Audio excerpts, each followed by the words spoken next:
des diabètes de type 1, le danger immédiat, c'est véritablement ce qu'on appelle l'acidocétose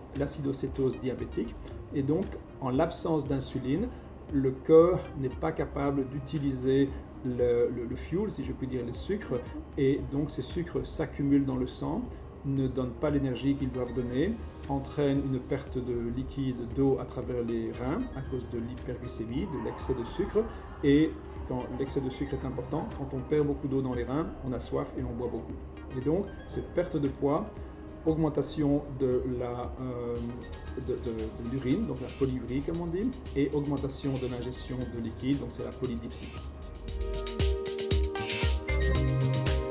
On a parlé des complications aiguës qui sont, si par exemple on oublie ou on ne prend pas son insuline correctement pendant quelques heures, quelques jours, on se retrouve en acidocétose et c'est quelque chose qui se caractérise par une léthargie,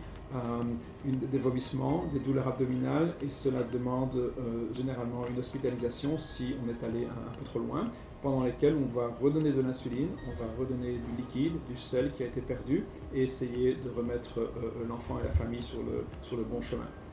En termes de complications à long terme, ce sont des choses que nous ne voyons pas beaucoup en pédiatrie et elles sont véritablement dépendantes de la qualité du contrôle. Donc quelqu'un qui a un contrôle excellent va prévenir ces complications dans une très très large mesure. Les complications principales sont au niveau des yeux, donc une